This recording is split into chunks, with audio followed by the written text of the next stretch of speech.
Selamat datang di channel saya. Di video kali ini saya akan bahas tentang saham UPI.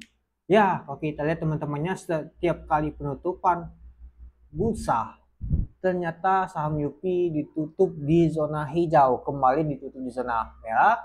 Hal ini ditutup di zona hijau dia teman-teman. Tapi ya, pada saat open merah terus ya teman-temannya.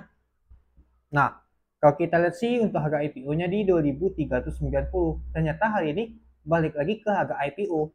Emang benar kalau kita lihat teman-temannya, untuk saham UPI ini memang dijagain dia teman-teman.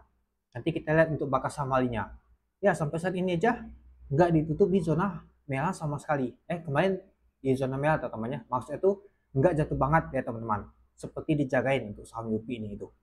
Ya, kalau kita sih masih ditutup di 2390, naik itu 10 poin, itu 0,42%. Dan kalau kita lihat untuk volume transaksi untuk saham UPI ini lebih kecil dibandingkan 2 hari yang lalu. Kemarin aja kecil banget, hari ini aja tambah kecil teman-teman untuk volume transaksi untuk saham UPI ini itu. Ya, kalau kita sih betul tuh ya teman-temannya seperti ini teman-temannya kalau kita perhatikan itu.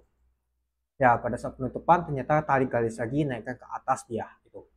Nah, kalau kita lihat sih setiap kali open pastinya merah teman-teman. Open di 2350. Sama seperti pada saat listing teman-temannya, open merah, kemarin juga merah, dan hari ini ternyata merah juga ya teman-teman. Dan kalau kita lihat untuk high-nya adalah 2390. Ternyata high-nya adalah pada saat penutupan teman-teman. Baru tarik garis dia. Untuk low-nya di 2290. Untuk volume transaksi mencapai 58.000 lot dengan value transaksi mencapai 13 miliar. Kalau kita lihat sih untuk volume transaksinya tuh tambah lama tambah kecil banget teman-temannya. Ya, lama-lama sih sepi juga sih untuk transaksi untuk saham UPI ini teman-teman. Tapi ketika pada saat penutupan bursa itu mantul terus narik garis ke atas dia teman-teman itu. Oke, coba kita lihat dulu. Ini dia teman-temannya. Nah, pada saat penutupan narik garis terus dia teman-teman. Untuk jual itu masih kuat banget teman-temannya dibandingkan yang beli. Tapi pada saat penutupan mulai ditarik garis dia teman-teman. Kita lihat untuk bokopnya sampai naik garis. Ternyata masih Cici narik garis dan jagain teman-teman. Menurut saya sih Cici ini bagus sih teman-teman. Buktinya masih dijagain ini teman-teman. Ya, yang jualannya ternyata Adi sama Udi teman-temannya. Nah, ada Cici, ada IU yang akumulasi. Nah, kalau kita sih hal ini kecil banget teman-teman untuk netnya. Cici sama IU. Coba kita lihat untuk ghostnya. Kalau ghostnya seperti ini teman-temannya. Kalau kita perhatikan untuk saham UP. Tapi kalau kita lihat netnya, ini kecil banget teman-teman. Artinya nggak tahu banyak minat untuk saham UP ini mau beli. Malah si Cici teman-teman yang beli sama IU. IU aja hanya satu lot teman-teman. Yaitu 250.000 ini. Satu lot ini teman-teman. Lalu ada ini juga CC sebanyak 37.000 lot teman-teman, 8,9 miliar. Nah, yang jualnya adalah AO, UD, SL, YP, PD, XC, KK. Ya, kalau AO ini kalau kemarin saya tata kasih ada juga sih ngikut teman-teman itu.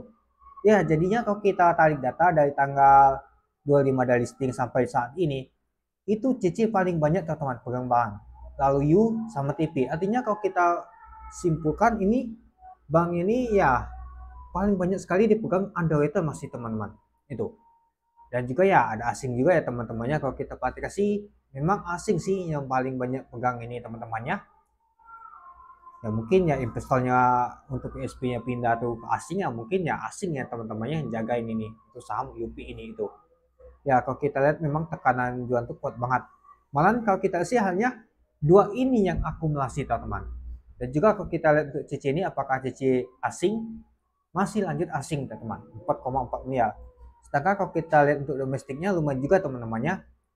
Nah, jadi seimbang sih domestik sama lokal. Artinya sama aja sih si underwriter itu masih akumulasi untuk saham UP ini itu. Dan juga ya retail sudah kuat juga ya teman-temannya, berguyur kuat ya teman-teman ya, karena diperhatikan set itu dia teman-teman. Open merah ya gini-ginilah, tapi pada saat penutupan tarik garis hijau. Malah kalau kita lihat sih memang dijagain harganya. Dijagain dalam arti nggak nama tuh sampai naik banget ya teman-teman. Maksudnya itu dia mungkin masang bid aja nggak nama tuh HK naikkan ke atas dia, itu dia. Nah, jadi kalau menurut teman-teman gimana untuk saham UPI ini? Ya, kalau menurut saya sih kalau kita untuk underweight itu cukup menarik, mungkin untuk MDL ada cukup pulih, mungkin cukup menarik teman-teman. Tapi ya semua itu tergantung sama market gitu. Oke, mungkin itu saja sih teman-teman untuk video saya tentang pembahasan untuk saham UPI ini. Jadi, kalau menurut teman-teman gimana? Oke, sekian dulu video saya. Terima kasih menonton. Salam cuan.